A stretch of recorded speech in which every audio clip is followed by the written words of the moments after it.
It's Monday night, and you know what that means. Jersey First TV proudly brings you the latest edition of Real Talk, and I am New Jersey's premier and now seven-time award-winning journalist. That's right, folks, 7 times. I know it's a big number for all the haters out there, as well as a top 100 Latino via the Latino Spirit online magazine for 2020, 2021, and now in 2022, and certainly the Garden State's most beloved and factually accurate political commentator. Yes, it's me, Fernando Uribe. Hope you all had a wonderful weekend, ladies and gentlemen.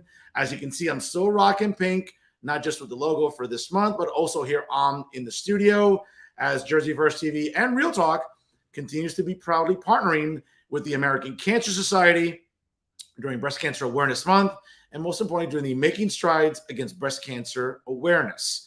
And folks, last Thursday night, despite some rainy conditions, we had a great turnout at Son Cubano, located along the waterfront in West New York, New Jersey. Wonderful staff and service, outstanding guests. I just want to give a shout out to my amazing co-hosts, Vladimir Carrero, Lucy Costa, Maxime Mandel, Sandra Ramirez, and of course, Ilariana Drake for helping all of us raise considerable funds for the American Cancer Society. The raffles were a success. Great music by DJ Ezekiel Gonzalez, Ziggy, as we all know him here in Hudson County. But again, an overall success as we're all doing our part to, again, help defeat breast cancer once and for all. So once again, thank you to everybody who turned out last week, family, friends, and everywhere in between to the 15th edition of A Professor's Quest to Save Breast. And we'll continue rocking pink here during the month of October on Jersey First TV.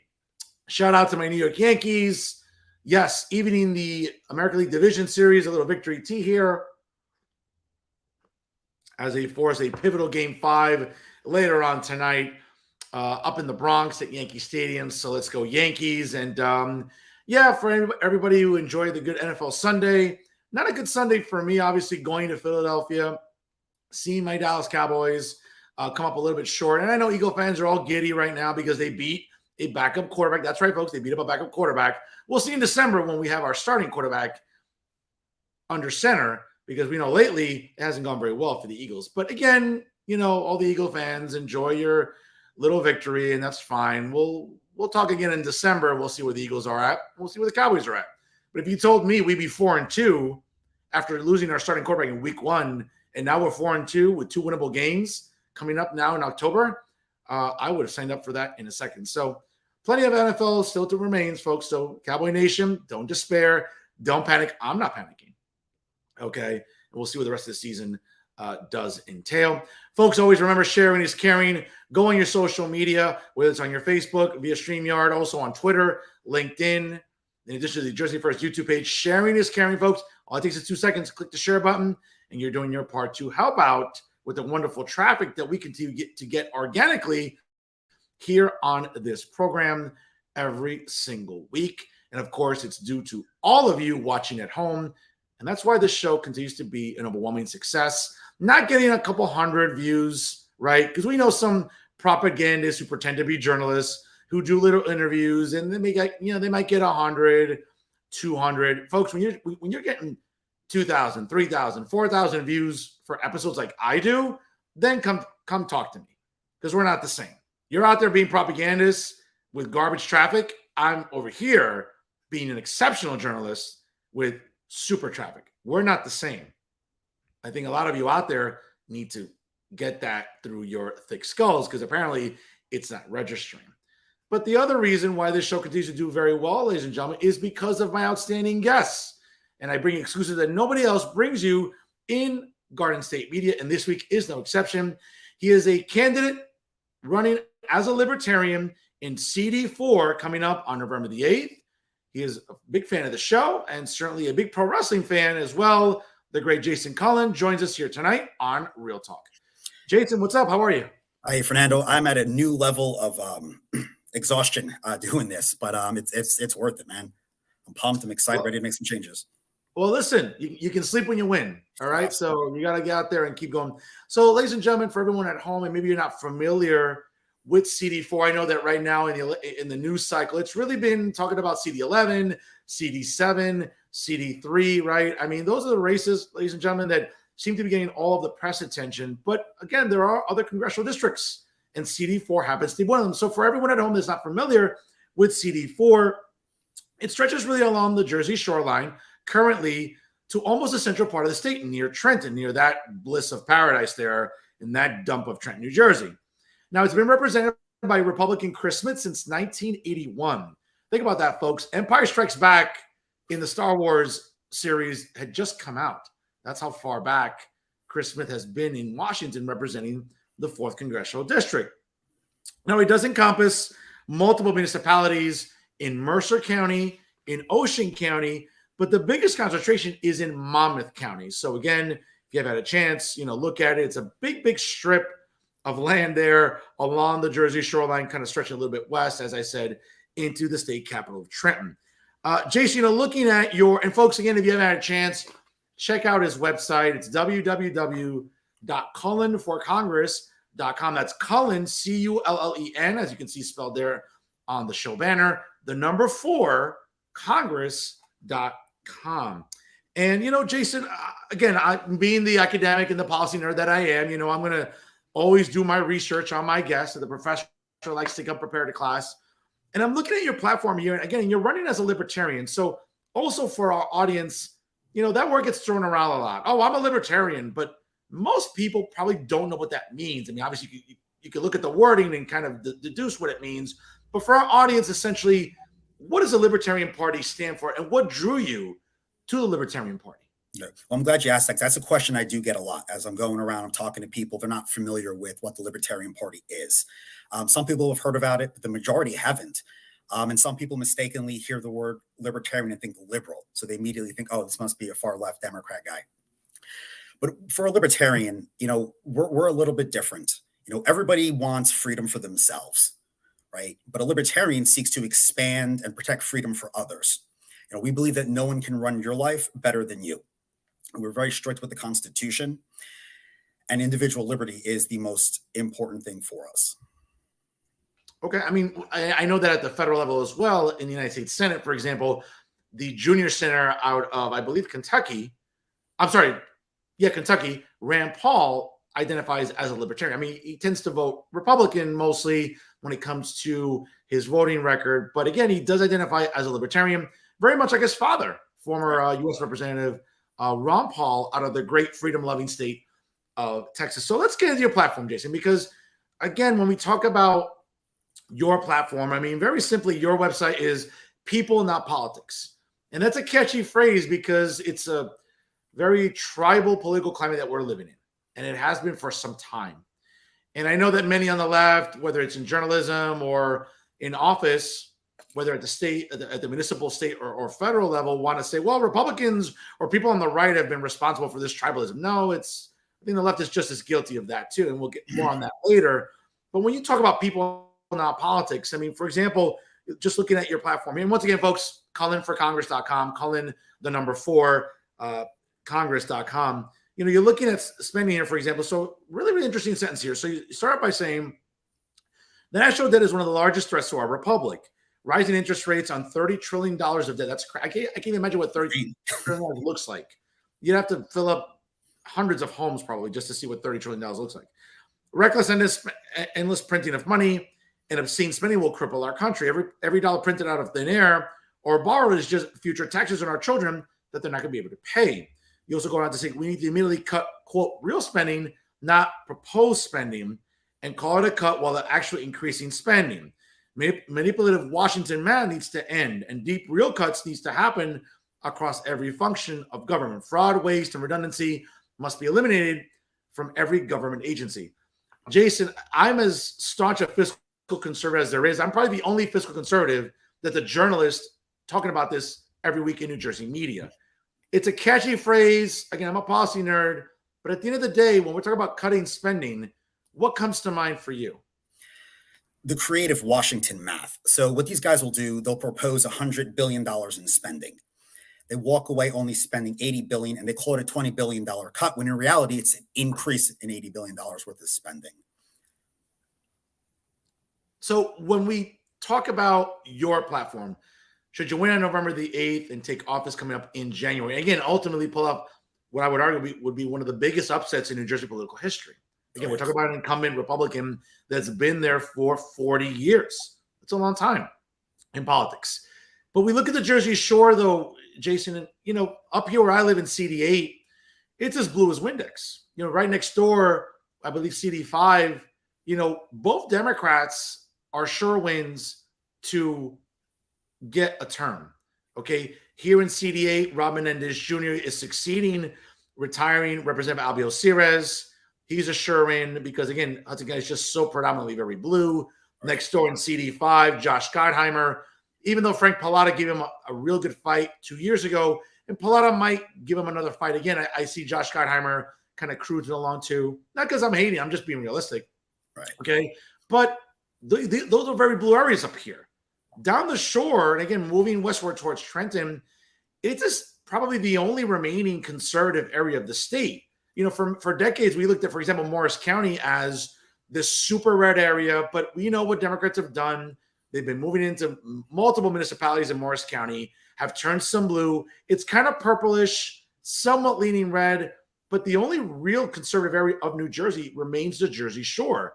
You know, for you knocking on doors, talking to people at festivals, at town halls, how much of a challenge is it for you to try to sort of change people's minds where it's a conservative area, you're a conservative guy, but you're also trying to sort of evoke change, which I would say is necessary for any incumbent that's been in office that long. 100%. So to your point, this district does not look like the rest of New Jersey at all. And with the new redistricting, it's going to be even more conservative. It actually loses Trenton in the Mercer County area and goes down into Ocean County, which is actually big Trump territory. There's towns down there, like Lacey, for example, Trump won with 90% of the vote. So it's even more conservative now. But you've had the most conservative district in New Jersey voting for the most liberal Republican in the House for 22 years. He's the choice on the ballot every November. Unfortunately, primaries usually have low turnouts, and once an incumbent wins a couple of cycles, they're usually there to stay. And that's something we're trying to bring to everyone's attention, especially with this new district where it's even more conservative now, and really educating people on Chris Smith's voting record, which a lot of people, look, we're busy with our lives. Not everyone really looks and sees how their congressman is voting. He's voted for the Green New Deal infrastructure bill. You know, he's voted for the federal vaccine database to track Americans. The day after the primaries, when he won, he voted for gun control the very next day. And listen, people don't have to take my word for it. You can look at Heritage Foundation, Freedom Works, Club for Growth, and you can see he has some of the lowest freedom rankings of any Republican in Congress. He's the most likely Republican to vote with the Democrats. So it's really about trying to open people's eyes to get them to understand and see for themselves that he's been voting against the interests of the district. And it's really against the interests of how the new district is going to look.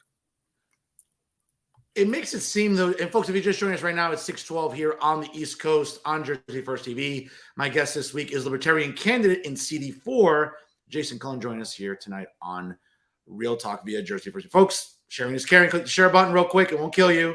Trust me, there are a lot worse things you're probably sharing on your social media. This is very illuminating and educational as well. Jason Cullen joins us here tonight.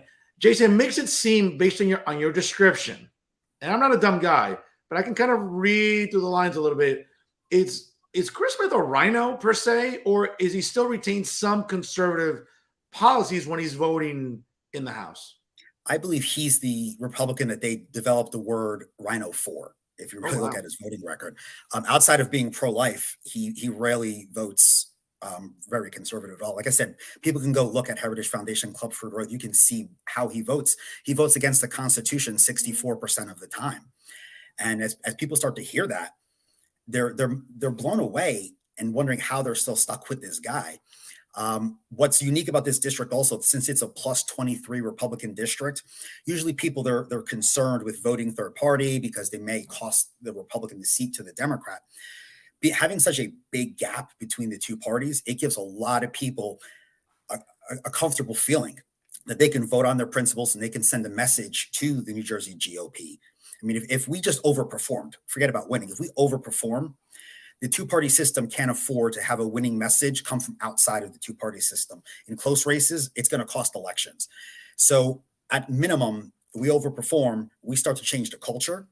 we get disenfranchised voters out, realizing that they actually do have the power to be impactful, and we get to change how the two parties operate in New Jersey. So it'll still be a win.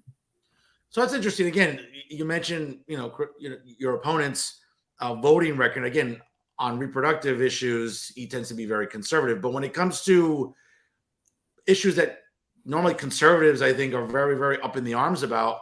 So what's been, so I think I have to ask, though, that it would seem that the Ocean County Republican organization, which I think encompasses a lot of what that district is, obviously Monmouth and the other counties respectively, it would seem like the Monmouth and the Ocean County Republican parties have been lockstep with the incumbent for many years.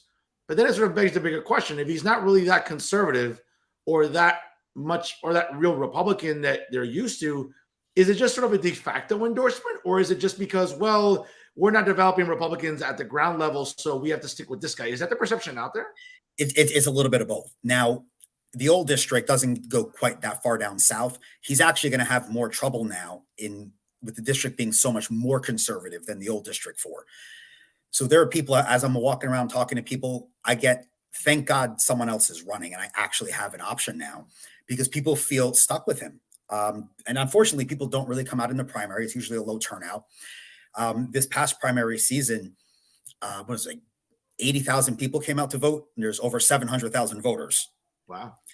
And, I was actually sitting and I had lunch with the previous candidate in the primaries, Mike Crispy. We were kind of talking about his campaign and what he was doing. And the biggest thing I told him is that, look, what really hurt you was, as I'm going out and I'm talking to people, they didn't vote in the primaries. And then by the time the election comes, well, it's a Republican district. They got to vote with the Republican. It almost seems like he's like the Republican Bill Pascrell almost. I mean, that's the way Yes. it sounds like it based on the way it's looking, in that district. So, again, folks, there are options coming up on November 8th. I mean, you see them right there on your screen. Again, vote accordingly, as they say, when it comes to making the best choice, right? Coming up here also, Jason, I'm looking at, government accountability and transparency. I mean, that's, I think you wrote it perfectly. Between secrecy, cover-ups, a two-tiered justice system, and the rules just not applying to government, we're rapidly losing our republic and becoming the country made up of the elite and everyone else. I think that's a really, really good, well-structured sentence. Not just because I'm an academic and I'm OCD about stuff like that, but it really gets, I think, to the core of where everyday people, when they're having kitchen table discussions, I think this, I would argue, probably comes up a lot. You go out to say, I will fight and encourage other liberty-minded folks to not only identify and root out corruption, but shed sunlight on it and expose all those in violation of their oaths to the Constitution. I think succinctly, though, that's pretty much telling your future constituents, like, listen, I get it. Once you're in, you win a couple cycles, you're part of that establishment, and it's interesting to me, right? When you look at people that have run for seats in the House of Representatives, right? Like AOC across the Puerto Rican princess, the woman didn't have a dollar to her name. She was like severely in debt, but now she's worth $20 million. Right. When supposedly you're only supposed to earn $135,000, I think is the salary of a U.S. representative. So how this woman's now worth $20 million, the Puerto Rican princess, that's a mystery to me. So and she was 80,000 in debt when she went in on top of that, and now she's worth 20 million. Exactly. So that's wow. I mean, I want to get that hookup financially, right? But it seems like that's the sort of lack of transparency that you're referring to. Is that fair to say?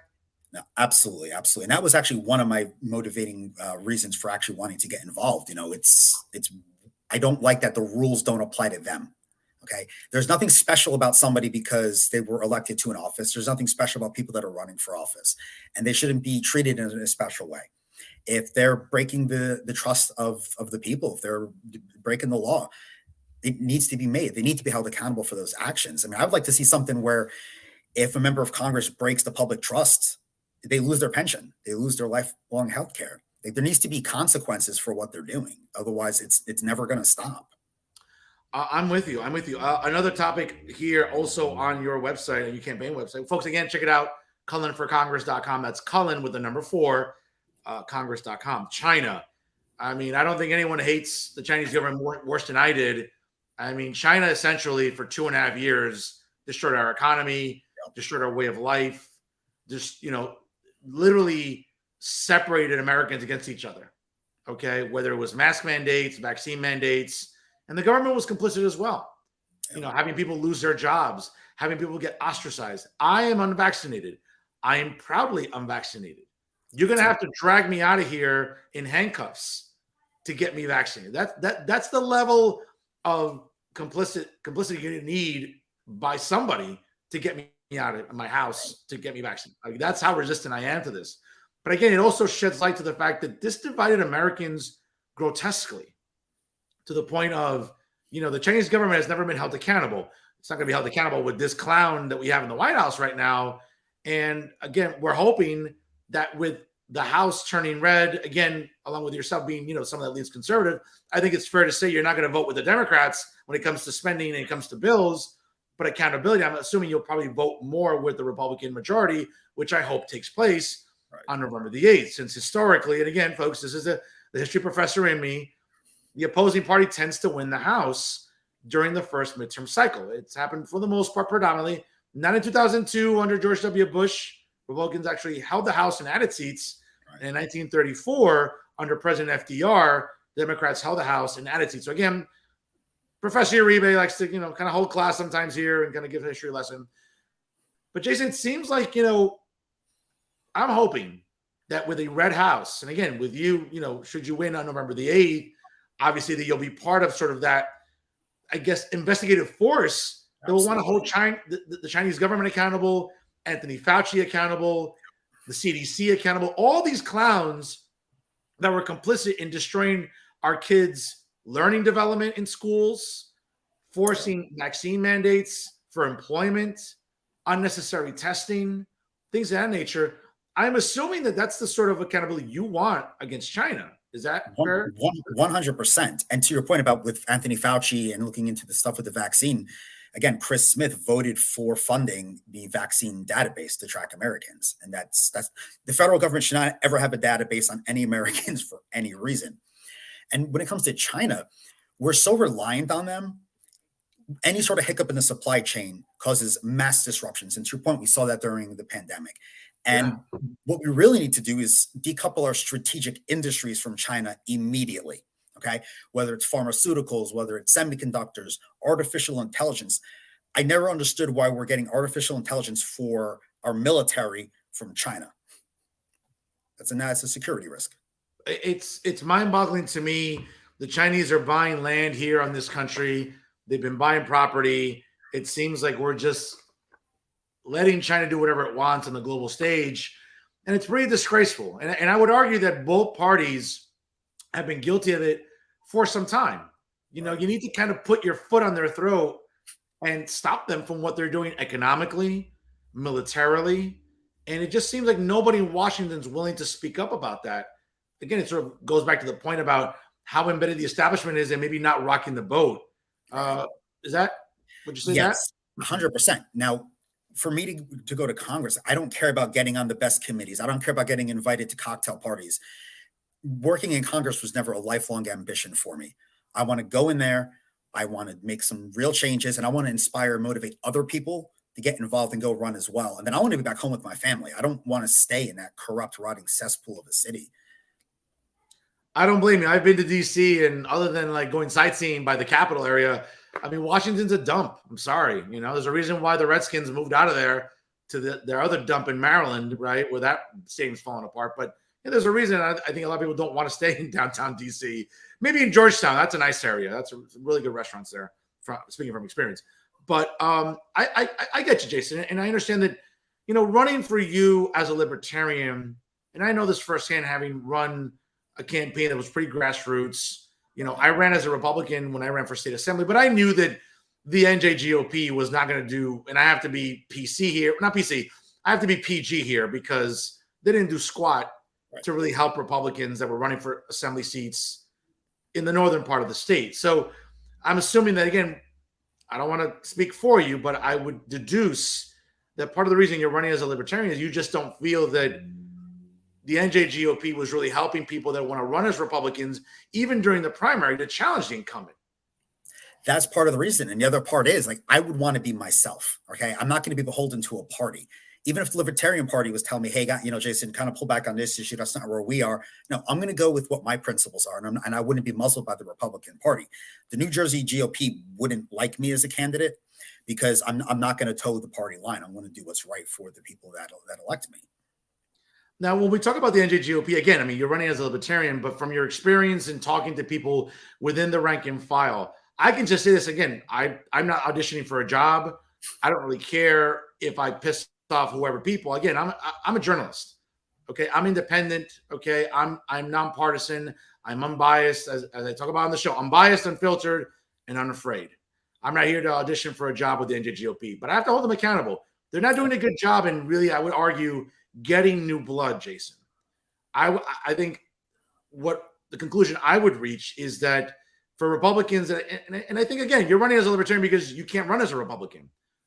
Is that correct? I mean, right, for the most part? Well, I do like the Libertarian philosophy more than what the Republicans are doing. So growing up my entire adult life, and I voted Republican, right? And I felt, okay, well, if I'm a Republican, I'm a conservative, and I think certain things, I would assume the elected Republicans think the same way. I saw they were just as bad as the Democrats and realized I was just voting against the Democrats. And I wanted to vote more on my principles. Small government, following the Constitution, individual liberty. And when I started to learn about the Libertarian Party, and then I learned about Ron Paul, which is really where I got a lot of my understanding of the Libertarian Party from. But I understand what he did, and his son Rand Paul and Thomas Massie and Justin Amash using the Republican Party as a vehicle to get in. Because look, outside the two-party system, it's very, very difficult. There's a lot of things stacked against you. But I wanted to try this route first because it's where my heart is. Well, listen, it's first. Again, when you look at the Libertarian Party platform, ladies and gentlemen, again, if you're just joining us, folks, it's 6:27 here on the East Coast. We'll be wrapping up shortly here with CD4 candidate running as a Libertarian. Jason Cullen joins us here tonight on Real Talk, live on Jersey First TV.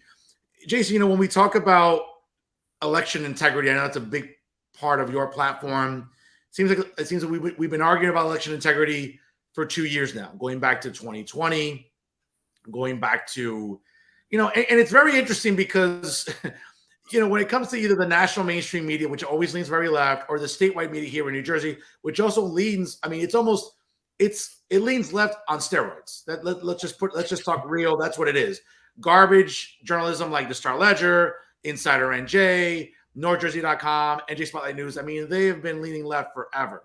Okay. Right. This idea that they're fair and balanced. I mean, yeah, that means I'll regrow hair on my scalp sometime soon if that's accurate on their part. But this is the thing, though, that election integrity, it gets thrown around, it gets weaponized during the election cycle. It did last year during a highly contested gubernatorial race, legislative races. It seems like that's a big topic this year during the midterms. So let's break it down. When you talk about election integrity, what concerns you the most? The fact that people have no faith that their vote is going to count, right? And it's funny, it's ironic that the Democrats are complaining that Republicans were complaining about election integrity from the last presidential election when they're the ones that complained for every single presidential election that they lost since the year 2000. So it's okay when they do it. Listen, both parties should want election integrity. We want the voting base to have faith that their vote is going to matter. And this is what's caused so many people to become disenfranchised voters, right? And I always hear people say, oh, my one vote doesn't matter. And I know it matters a lot. And the reason being is there's millions of you saying this. The disenfranchised voter is the largest voting bloc in the country. I mean, the reason Murphy won again, 60% of Republicans stayed home. That's the only reason Jack didn't win. So the people have always held the power. They just need the willingness to wield it. Yeah, no, absolutely. Listen, turnout's going to be crucial in this midterm election, not just in your race, but I think nationally, especially if Republicans want to get out there and win control of the House, which historically I think that's what they're going to be doing. And this is what's really, really funny because I'm not a hater. I watch other shows in New Jersey media to see what the other side's talking about and what other journalists are trying to do, I guess, in their attempt to put out good journalism and not the usual propaganda. But it seems, and it's funny because I talk about this consistently here in New Jersey. It's not about marijuana expungements or reproductive justice and all this other garbage. It's about the economy. It's about inflation. That's still a serious problem. And it's funny for a president that got both chambers of Congress to pass a bloated Inflation Reduction Act that he signed into law, which, again, folks, if you read it, it does nothing to reduce inflation. A year ago this time, you were paying roughly about $450 less for groceries.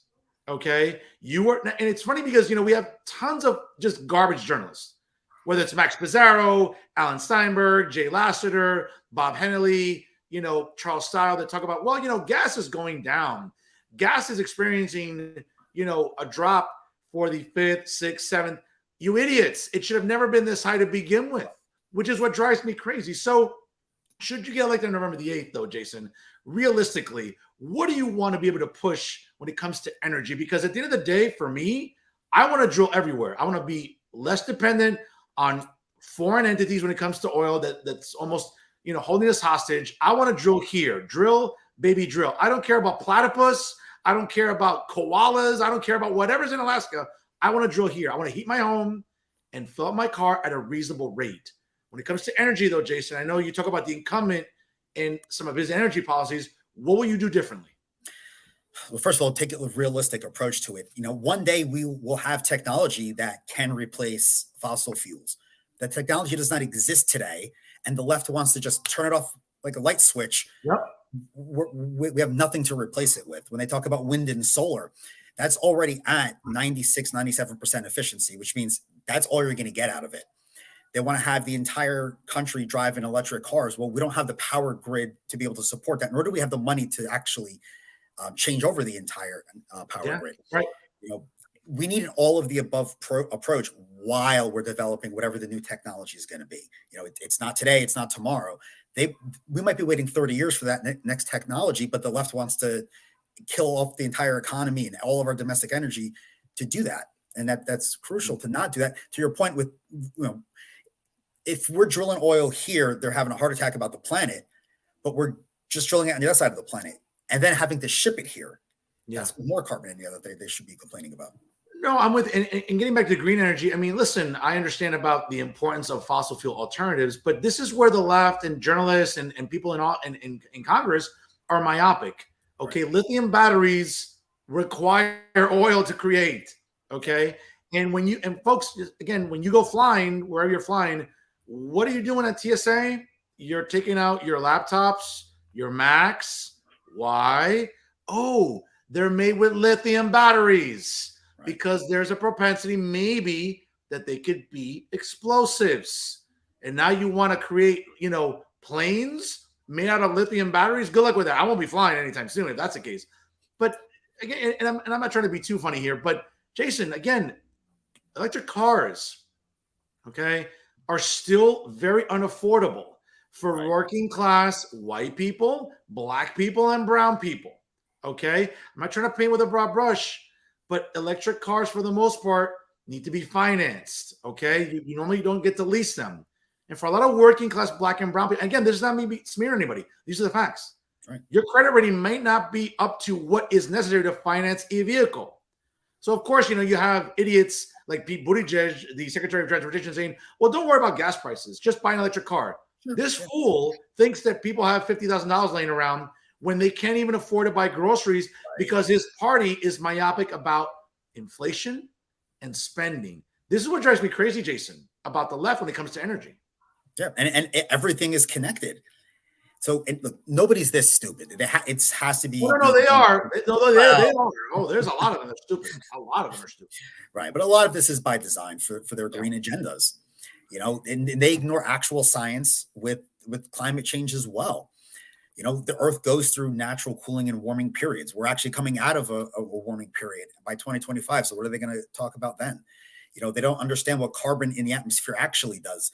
Yeah, it works like insulation, keeping some of the heat in, but this planet gets its heat from the sun. So it's also, we'd be trapping, not letting the heat from the sun come in. There was a volcano, Krakatoa, when that had erupted, covered the Earth in carbon. We had a 2-year cooling period. So they can't even get their facts straight when they're trying to manipulate us into going along with this green energy. Well, again, the left likes to believe in science when it suits them. When it comes to understanding biology, they clearly don't.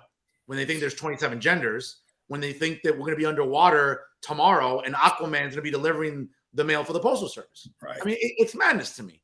But Jason, getting back to your campaign though, when you look at this platform and we look at, I think these are kitchen table, living room issues that I think you're discussing. As you've been going door to door, once again, going to festivals, going to town halls, talking to people again, and folks, when you look at these numbers, I mean, we're talking about, Mercer, Ocean, and Monmouth County. I mean, this is a large strip of land, folks. And again, the biggest concentration currently is in Monmouth County. We're talking about towns like Freehold, Little Silver, Neptune, Ocean, Upper Freehold, Roosevelt Borough. I mean, we're talking about Belmar. These are Jersey Shore towns. Yeah. Okay. And especially during the summer, even now during the fall, it's not like, things are shutting down. People are still going out. It's still relatively nice and cool. It's not cold per se right now in October. So people are still out dining. People are still going to festivals, apple picking, outdoor festivals, cultural events. When you've been going to them, what's been, I would say, the biggest challenge you have faced when trying to maybe win over a conversation? And what's been maybe a victory that you've claimed when talking to people? Probably the biggest thing is getting people out of the mindset of voting for the two-party system, right? And a lot of times voters, and before I even run for office, I've always heard this, I'm sure you've heard it as well, I had to hold my nose and vote for the lesser of two evils, right? Yeah. That's what we hear forever. And I'm guilty of that in the past as well. But I stepped back and I looked at it and said, all right, well, if every election is the most important election of our life, and every election we're voting for the lesser of two evils, well, what did we accomplish? Because we're still where we are today, right? And maybe it's a little speed bump on the road to socialism, but it's not stopping the car from going off the cliff. Sure. So I tell people, we have to stop voting for arbitrary letters in front of people's names. We have to vote for candidates that, your values and your principles align with. And a lot of people are getting behind that. And I think it's this year. I feel like in the last election cycle and the one before that, you wouldn't have gotten too much traction. People are just so fed up with the two-party system. And listen, because of that, we're picking up support across the entire political spectrum. I have MAGA Republicans, independents, libertarians. I even have fiscally conservative LGBTQ on my team. Everybody wants to break the two-party system. They want to send one of us to represent us. Well, this is the thing, though, when it comes to these issues, and again, it's not about bathrooms. It's not about pronouns. I don't care about that. Like I don't care how that comes across. That's the least important thing for me in this cycle. And I get it. There's a demographic that this is live or die. But again, folks, the economy. You're paying almost $500 more in groceries this year. Not necessarily price gouging, but again, the cost of food, goods and services. Gasoline is still inexcusably over $3. Okay. Apparently, the president of the United States trying to appeal to Saudi Arabia and OPEC to maybe loosen their grip on oil reserves or importing oil. Now, apparently, he's telling the president they will not do that, right. Or at least was trying to convince Saudi Arabia. Oh, we'll wait until after the election because I want to try to be able to do this. Right? It seems like the left. I thought colluding with another country. Somebody else doing that. What's that? Right. I thought colluding with another country to affect the elections was impeachable. Yeah, exactly, right? Yeah. Exactly. But don't say that to Max Mazzaro. Don't say that to Jay Lasseter or David Cruz or Tommy Boy, Tom Moran, or Bob Hennelly, these fools, or at the national level, MSNBC, CNN. Yeah, don't say that. Oh, it's not the same, Fernando. It's apples and oranges. No, you need to be hit with an apple and an orange. Right. Well, a lot of people. A lot of people. They think when bad policy is bad policy, right? Yeah. But a lot of people, when it's my guy, it was okay because the intentions were this or that. It's the other side that's bad. And what I'm trying to really hope that this campaign accomplishes, one of the many things, is opening people's eyes that it is both parties, right? It's the Republicans, it's the Democrats to varying degrees on different issues. But we're where we are because of bipartisan bad management of the country. I'm a policy nerd, and I love going to town on both parties because, again, that's my bread and butter. That's where my graduate degrees are predicated on. And it just drives me crazy that both parties have been so complicit in bad governance. Well, actually, bad legislating. Bad governing, that's another conversation for another show. But bad legislating, I think. Folks, it's 6:39 here on the East Coast. We're about to wrap up here with CD for candidate running as a Libertarian. Jason Cullen here on the show. Jason, I want to thank you for your time. I know how hard it is to run a grassroots campaign. I wish you the best of luck. Go get them. Keep trying to raise awareness about sort of like the ineptitude of the two-party system as we currently see it. I know you have quite a challenge on your hands, but it seems like you're up to the task. Absolutely. I've seen your social media and your website. You're going everywhere, knocking on doors. So I want to wish you the best of luck. And again, I want to thank you for taking the time to come on this show. You don't have to do that. You don't have to say, hey, you know what? F Fernando Uribe. F that effing guy. Okay? I don't need to go on his show. But you know what? I appreciate you taking the time to come on this show, talk policy, talk about your platform, talk about your campaign. And I certainly want to wish you the best of luck. Folks, it's www.cullenforcongress.com. That's Cullen, the number 4, congress.com. Check him out on social media. Folks, you have choices coming up on November the 8th. Again, vote accordingly coming up on Election Day. Jason, I want to thank you for your time and being a fan of Real Talk with Fernando Uribe, Jersey First TV. I'll give you the last word here tonight. All right. Well, listen, I've been following you for a few months now, since before the summer. I appreciate what you do. We need more people out there talking about things the way they are, calling things what they are, not worried about what the other side's going to say about you for saying it. We have to push back. I appreciate that, Jason. I appreciate your kind words. Folks, he is Jason Cullen, once again, running for Congress in CD4. He is a Libertarian candidate. Again, look him up on the ballot coming up on November the 8th. Jason, best of luck to you. And we'll talk to you again soon after Election Day here on Real Talk via Jersey First TV. All right, have a great night. Thank you again. God bless you, Jason. And don't forget, Jason, share the episode this week. Absolutely. Sharing is caring. Don't forget. Best of luck to you. God bless you, bro. Take care. You too. Folks, great episode there with Jason Cullen again, CD4 candidate, running as a Libertarian, coming up on November the 8th. Folks, you have options. You have choices. And that's what this election's about. You have choices about people that believe in sound fiscal policy, that believe in transparency in Washington, that believe in, again, not just sort of acquiescing to the two-party system, but voting independently, voting with your heart as opposed to your pocket. And I get it that we vote with our pockets because we're being affected right now by the highest of ineptitude, a president that is asleep at the wheel, cognitively, literally, and figuratively, a vice president who is a joke. This woman is arguably the biggest clown in the history of American politics to ever succeed that high to the office of the vice presidency. We have a Speaker of the House who's a fall-down drunk, okay? We all know she is, okay? And we have members of the House of Representatives and the House of the Senate that think pronouns are more important than the economy. They think that bathrooms and woke nonsense is more important than how you are going to be able to afford your groceries and how you're going to be able to afford, to fill up your gas tank. When it comes down, folks, it's almost, it's not even Halloween yet. But before you know it, it'll be Thanksgiving. You might have to think about whether or not you'll be driving to your in-laws' house and families' homes. And gas isn't going down. It looks like it's going to keep increasing. This is going to put a really, really big stranglehold on people's pockets. And I think the Democrats, many in the House nationally and in Senate seats that are very vulnerable, you're going to hear a thunderous red roar, I think, coming up on November the 8th. So vote accordingly, folks. Again, and I want to thank Jason Cullen, Libertarian candidate, for joining me here this week as he's running in CD4. Folks, don't go anywhere because, again, before we call it a night, it's important to talk about this week's winners of the worst journalists of the week in the state of New Jersey. And this week, yes, folks, we have 2 winners. I like to sort of call out multiple people that are engaged in an egregious display of what they call journalism, but it's really propaganda. And of course, when we talk about propaganda, yes, we talk about NJ Spotlight News. And you know where I'm going with this. Okay. Now, again, I'm not a hater. I watch everything. I watch Steve Adubato. I watch, other shows. I watch News 12 New Jersey, their Power and Politics show. Okay. I watch Save Jersey with Matt Rooney, Down the Shore. I listen to talk radio, obviously. And I even listen to Uncle Dave with NJ Spotlight News. Okay. I'll watch Reporters Roundtable because once in a blue moon, you'll have a journalist on that I respect and I like Matt Freeman. I don't like Matt Freeman's politics, but I can respect where he's coming from. Fred Snowflake, again, same guy.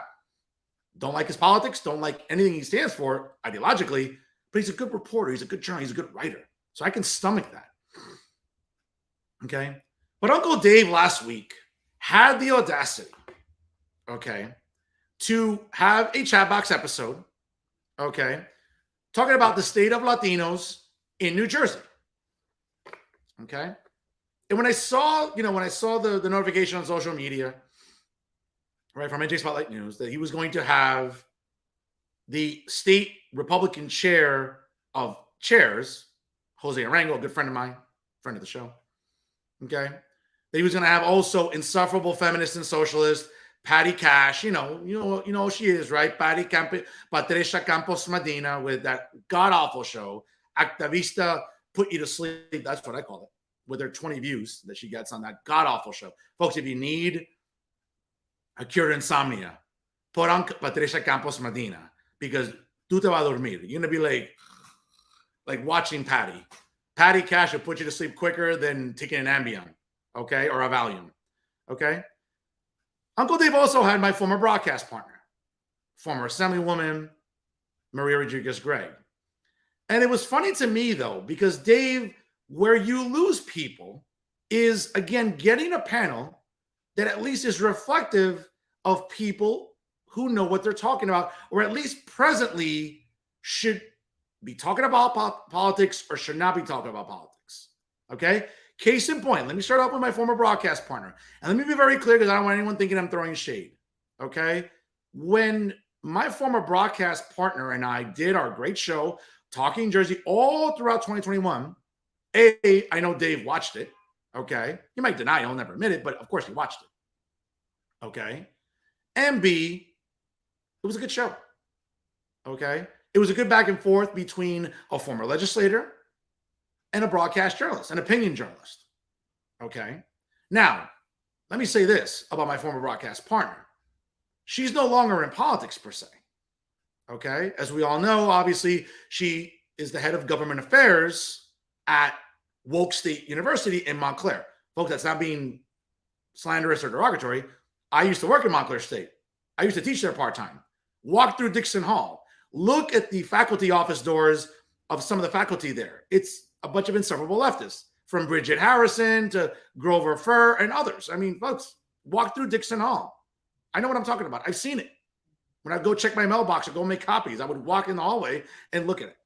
Okay? Now, Maria is no longer an assemblywoman, a legislator. It's been 4 years. But what she's doing now is government affairs. It's not doing political commentary, because she can't do that anymore. All right? Again, it's a conflict of interest for her to do so. And certainly, again, President Johnny Koppel at Woke State over there, University in Montclair, made it a point to ensure that our show wouldn't continue. That's fine. I'm not putting our laundry out there. I'm not being, it's el chisme. I'm putting the chisme out there. No, those are facts. That's why the show doesn't exist anymore. Okay? And I get it, Dave, that, listen, Maria's smart. Maria's witty. She's a policy nerd like me. And I get it. I don't blame you for wanting to put Maria on, in addition to, again, notwithstanding how smart she is, how witty she is, how articulate she is, and again, how policy-driven she is. I don't blame you, dude. Believe me. Okay? When I have Maria on my screen, believe me, I knew why we got traffic. It helps. And I get it, compared to some of the campesinas and some of the old fossils you track out every week or every other week on Reporters Roundtable. I get it. This is refreshing to have Maria on the screen. So I'm not hating. I'll actually extend a little bit of a congratulatory acknowledgement to you. Hey, that helps. Okay. Now, again, Maria's not doing commentary anymore. She's not really involved in politics anymore per se. What she's doing is government affairs. Yes, that's political in nature. But the idea that Maria may still have a specific knowledge of what's going on politically, I think that's up for debate. Not throwing shade on my former broadcast partner, because we still talk.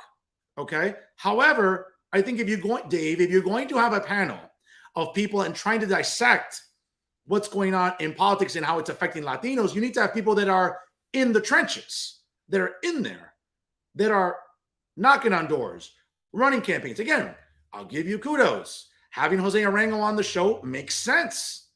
He's the chair of chairs for the Republican Party in New Jersey. He's actively, knocking on doors, sending out mailers, talking to county chairs to try to get Republican candidates elected. Okay? And And he has some good people around him, like Joe Branco, the Hoboken Republican chair. He's a good guy. He's trying hard to help change some minds in Hoboken. Of course, he has some clowns around him, like Daniel Beckerman, who's just a waste of life. But again, you can't really, you're not always going to win. But Jose knows what he's doing. Okay? Jose is actively in the trenches politically. He's trying to get people elected, again, on a platform that is becoming more and more popular with Hispanics, with Latinos, with Latinas. Not Latinx, that's nonsense.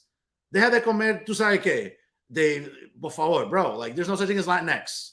I mean, I get it. Whenever you took high school biology, 50 years ago, whenever it was, I mean, coño, bro, come on, man. You know there's only two genders. Y todavía sigo esa bobería, please. But again, we look at someone like Jose Arango, I get that, okay? And again, I get Maria to some extent too, even though she's not as entrenched in politics as she once was. We have to be objective and fair about this, okay? But what drives me crazy is having Patty Campos Medina, right? This is the great thing here. If you ever watch your show, Actavista Put You to Sleep, that's what I call it. It is the worst, folks. You think Max Pizarro doing interviews is boring? You think Jay Lasseter doing interviews is boring? Check out Patty Cash. Esto te duerme. Esta mujer, Dios mío. I watch her show and I'm just like, and then I wake up and I'm like, coño, I'm only 2 minutes into the video. What? Wow, that's how quickly you get knocked out. But this is the problem with people like Patty. And this is why Dave, and this is my issue with Dave. Dave, you need to call her out. Okay? She's probably not the most reliable or most credible person to talk about getting people elected because she's a devoted socialist. Okay? Check out her social media. Okay? And I get it that, listen, unfortunately for fellow PhDs like Patty Cash and myself, I get it. I feel disappointed. It's almost like, wait a minute, are they just giving PhDs away where any clown can just get one? And clearly that's the case. For a woman that doesn't know anything about biology, for a woman that doesn't know anything about economics, somehow she still remains credible. Again, I get it. You have like left-leaning institutions of journalism or supposed journalism, right? That still put her on a pedestal. I don't know why. Dave, you need to call her out because when she's up there talking about Latina Civic and getting women elected to office, no, Dave. It's getting leftist women elected to office. Okay? It's not fair across the board. And I get it that you might say, Fernando, well, why aren't you killing Jose for that? Again, when we're talking about conservatism, sound fiscal policies, okay, issues that matter that people talk about at a kitchen table, Jose's advocating for that. That's not what Patty's advocating for, Dave. You need to call her out on it. The woman's a socialist. Check out her social media. Okay, when she's not advocating for economically, like just intellectually bankrupt policies along economic lines, she's a devoted socialist. Okay, check out her social media. Whenever she goes to rallies with her useless husband, Bobby Medina, talk about another waste of life and useless human. Folks, I mean, it's like they're married and they're perfect together. How Bobby procreated, I have no idea. That's a mirror. That's a mystery of the universe, folks. I mean, when someone that useless can procreate. But again, let me get back to Patty. Okay, Dave, you need to call Patty out because you're not being honest here in the way you're portraying Patty Cash. Okay, because what she is a socialist. What she is a left-leaning ideologue that lives to coddle illegals. Okay, that is always about, well, I'll try to do my best Patty Cash impersonation. Well, David, illegals, undocumented citizens, they put a lot into our economy. They pay taxes. They contribute to our economy. Yeah, Patty, but guess what, Patty? You know what else illegals do? They eat up our resources. Going to emergency rooms, overcrowding our schools with more kids. Why? Because illegals are coming across the border with their kids and then they're having more kids here. All right. They reproduce like rabbits. But Patty will never tell you that. Because again, like Dave, Patty struggles with the word integrity, that 4-syllable word that neither of them have. So Dave, when you're going to have, okay, some sort of discussion about politics and Latinos, have actual Latinos that are involved in politics now. Why don't you ask Assemblyman Christian Barranco? He's Cuban. He's Latino. He's Hispanic. Why don't you have him? I mean, it makes sense, Dave. I get it. Making sense is foreign to you. But Dave, listen, again, it was an interesting chat box, whatever amount of views you get on it. I mean, God bless you. Certainly not your best work. Okay. But again, I get it. You want to have Maria on? She's smart. policy nerd. She's really great to look at. I don't blame you. Again, considering some of the old fossils you put on television, trust me, this is a welcome breath of fresh air. Jose's smart too. He represents really what a lot of Hispanics are thinking and feeling during this election cycle about the economy. It's not about pronouns. It's not about illegals. It is too. I mean, the border crisis, which is something that Patty Cash will never admit to. Okay. Those are at least good people to have on. But Patty Cash doesn't bring anything to the table. What does she bring? An awful accent? Intellectually bankrupt policies? That's what Patty Cash brings to the table, Dave. You should know better. I get it. You're still heartbroken about your Mets being useless in October. What else is new? Dave, you got to do better. I get it. You don't, again, and let me be very clear. This is not me saying, hey, I need to be on the show because, Dave, I have better things to do than wake up early on a Friday to be on your show. Believe me, I'm not losing sleep over not being on your show. But trust me, if you want to get, again, you just had Marie on, you want to have more good-looking people on the program, well, hello. Trust me, you're not going to lose anything with this either. But I have zero interest, especially if you're not going to be intellectually honest, Dave, which clearly you struggle to be each and every week. So again, shout out to Uncle Dave. They're one of our worst journalists of the week. But of course, when we talk about bad journalism, and now we're going from sort of bad to worse, we're talking about garbage journalism. Of course, it's always Insider NJ. And when we talk about garbage journalism, which is on steroids over there, okay? When we talk about garbage journalism, what comes to mind at Insider NJ, you know who it is, folks. Of course. It's Sleepy Al. Yes, the resident propagandist, okay, at Insider NJ. What a great column here. I'll tell you something. This is funny. This is really, really funny here. Talking about Josh Shapiro could be an effective campaign swing for Tom Malinowski. No, Ali, that's not the case. So this is really, he starts off the article like this. Full disclosure, I'm an unabashed, enthusiastic, full-throated supporter of Pennsylvania's Democratic gubernatorial candidate, Josh Shapiro. Without question, he is the national Democratic star of campaign 2022. Yeah, I trust Ali picking winners. Like I trust his New York Mets to do something in October, or his Brooklyn Nets during the NBA season, right? So he talks about, again, one thing here. Of course, and it's interesting where, Ali reminds me of Uncle Leo from Seinfeld. Like, if you remember that episode where, he thinks everyone's an anti-Semite. Because if you're not like supposedly pro-Israel or as supportive of the Jewish community as Ali is, then you're an anti-Semite. That's not true, Al. You're no different than some of these BLM people that cry race about everything. It seems like you're crying religion too. Okay? Practice whatever faith you want to practice. I don't care. It's not important to me. Okay? But at least, don't predicate every single thing that, well, if someone says something remotely critical, well, they're anti-Semite. Al, I get it. You're 90-something years old. You're cognitively declining. It's obvious to anybody. Okay? Going from being a conservative or a Republican for as long as you claim you were to now being this full-blown leftist, folks, it doesn't happen overnight unless you're cognitively declining, unless you're entering like an advanced stage of dementia, which clearly I think that's the case with Al. Okay?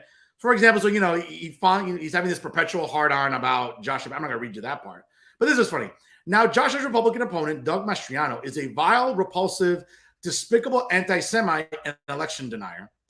Mastriano would have been perfect poster child for the fascist, Nazi-sympathizing movement of Father Charles Coughlin in the 1930s and 40s. The combination of Mastriano's negatives and Josh's positives guarantee that Josh will win a landslide with a double-digit margin. I think we all know how good Al is at predicting margins. He sucks at it. We all know this. If you don't believe me, ask David Wallstein. He can corroborate that with me. Okay? And of course, this is funny. Josh's campaign has been masterful and a perfect template for other Democratic candidates throughout the nation. There are three principal issues in this campaign. The economy, that's news to me, Al, because you never talk about the economy. It's always about, reproductive justice and January 6th, and oh my God, democracy's in peril. That's Al having an erection constantly about January 6th. 2, the threat to democracy posed by Donald Trump and the MAGA movement. I don't think it's any different than anybody on the left, Al. But again, that requires Al to have integrity and be intellectually honest. We know he doesn't. And of course, abortion. No, Al, here in New Jersey, no one cares about abortion. People care about the economy. The fact that $500 is not what it's costing you additionally to buy groceries. And I get it for you, Al. You're living in Highland Park on a comfortable little pension. Okay, so it doesn't affect you. But regular working class people, yeah, it's affecting them. Okay. Here in New Jersey, abortion is a non-issue. It's been codified by the state legislature. If you're a woman that gets knocked up tomorrow, you have plenty of resources, either through Planned Parenthood or whatever, to terminate a pregnancy. Okay. Even during the summer, single girl summer, or even now during NFL Sunday Fun Day, for females that have drunken escapades Thursday, Friday, Saturday, Sunday, and they wake up Monday morning next to somebody that maybe they're not too happy about, guess what? They can buy a Plan B because that's readily accessible too. So stop with your hysteria, Al, about abortion. You wouldn't know about reproduction since it's probably been 60 years. Get out of here with your nonsense. Whatever. It's about the economy. It's about inflation. It's about gas prices. It's about the fact that we keep sending money to Ukraine when we shouldn't be there. Okay? We're sending billions of dollars to a corrupt regime when we shouldn't be there. That's their problem. All right? Putin wants to blow it out of the water. Be my guest. I don't care. Worry about Americans. Let's worry about money here. But no, we're worrying about wars overseas. Didn't Democrats always used to, crucify Republicans for being warmongers? Well, isn't that what we're seeing out of the White House now? Come on now, have integrity. I know you struggle with that word, okay, among other words. But this is the thing, though. You read this thing, and of course, I'm not going to read you the rest of this garbage column. But again, it's about having some integrity out, about understanding the pulse of this election, and you don't. And I'm trying to envision you at home thinking of your next garbage column to write. So being the broadcast journalist that I am, okay, I was able to get some exclusive footage from your Nest camera. And you know what, folks?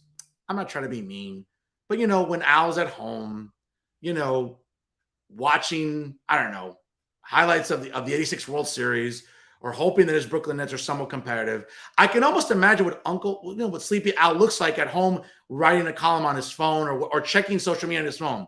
You know what? Here's an exclusive, right, of Sleepy Al at home looking through his phone. That, folks, that's exactly what Sleepy Al looks like when he's writing up one of his garbage columns, creating hysteria about January 6th. Hey, Al, by the way, in the summer of 2020, when 60 Secret Service agents were injured on Pennsylvania Avenue because they put up guardrails, because BLM thugs were trying to break down guardrails, maybe try to get near the White House lawn. Did you cry a river for the 60 Secret Service agents that were severely injured because of BLM thugs? Oh, that's right. Of course not. But you're going to blow a load in your pants. I don't know if you still can, whatever. I don't know. At 90-something, who knows? Well, science can fix that. But you're still having this perpetual erection about January 6th. But you have yet to ever be outraged about stuff that happened during the summer of 2020. You want to know why I don't take you seriously, Al, and many other people don't? It's that lack of consistency. Okay? Among other things that you lack as well. So, folks, when we talk about clowns and the worst journalists of the week in the state of New Jersey, of course, you can always rely on Uncle Dave.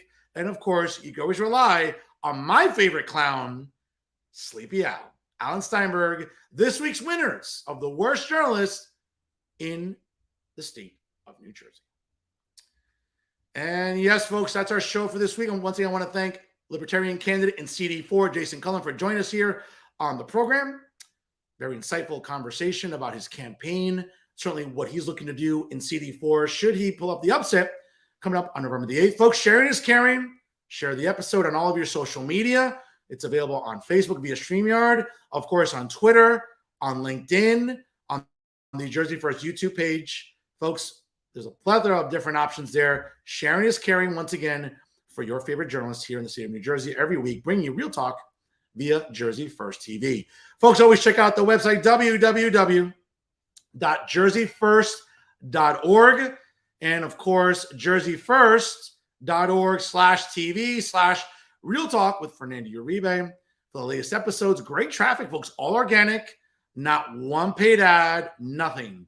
All organic traffic. So while you have, activista shows with like 100 views, or I don't know, other so-called journalists doing, their segments, and you're getting maybe, 500-600 views, folks, New Jersey's premier journalist is getting thousands of views, all organically, because people want to know what I'm talking about. Because I talk about kitchen table issues. I talk about issues that you're talking about in your own living rooms during this election cycle. Because you're going to vote with your pocket. You're going to vote about how expensive it's going to be to go grocery shopping, or how your 401k is declining under this president. Not about reproductive justice, about a bunch of insufferable feminists and cat ladies that stink of cat piss. That's what they all do, stink of cat piss. having meltdowns about not being able to terminate pregnancies in states that they don't live in. Folks, that's not what this election's about here in New Jersey. Okay? It's about reining in spending, about holding people accountable in Washington, and also about trying to figure out ultimately what to do with inflation. That's what matters on November the 8th, folks. Vote accordingly. I think the proof is in the pudding. Okay? And that's what we talk about every single week here because nobody else talks about it. Not Charles Stile. Okay? Not Alan Steinberg. Not Max Bizzarro. Not Jay Lassiter. Not Tom Moran. Not Bob Hennelly. Not all these members of the Lollipop Guild, all these clowns, they can virtue signal. They can bitch and moan about something that outrages them. Folks, I'm talking about issues that matter to you, regular people. Because again, I'm a regular person, unlike the Lollipop Guild I just named. And that's why this show continues to do well every single week. Once again, folks, make sure you like Jersey First on Facebook. And of course, follow them on Instagram and Twitter. Don't forget to check out my own Instagram and Twitter at the Fernando Zone. It's the same handle for both. And make sure you like me on Facebook. Of course, the regular page, which again, we're 4 days away from losing that restriction on my main page. Check out Fernando Uribe Jr. Again, it's another handsome photogenic picture of me there. You can't miss me. You can check out this episode via StreamYard, of course, also on Twitter, on LinkedIn, as well as the Jersey First YouTube page. Folks, always remember, it's unbiased, unfiltered, and unafraid. It's always real talk via Jersey First TV. Let's go Yankees. Of course, let's get this out of the way tonight. Let's send the Indians packing. Let's head out to Houston on Wednesday night for the American League Championship Series. Let's go Yankees. Let's get it done. The team that runs New York, you know who it is, folks. It's the Bronx Bombers. Best of luck to them tonight. Again, folks, if it's unbiased, unfiltered, and unafraid, it's always real talk right here with Jersey First TV. I am New Jersey's premier and now 7-time award-winning. Folks, 7-time. I mean, I'm running out of room. Like, I don't fit here in this living room. Like, as you can tell, I can't fit here. I'm like running out of space with all these awards. Also being the top 100 Latino via the Latino Spirit online magazine, of course, the Garden State's most beloved and factually accurate political commentator. Yes, it's me, Fernando Uribe, saying so long, folks. Enjoy the rest of October. Make sure you donate online since it is Breast Cancer Awareness Month. And we are here proud to partner with the American Cancer Society and making sure against breast cancer is ultimately we can defeat breast cancer once and for all. Folks, and as always, thank you so much for watching.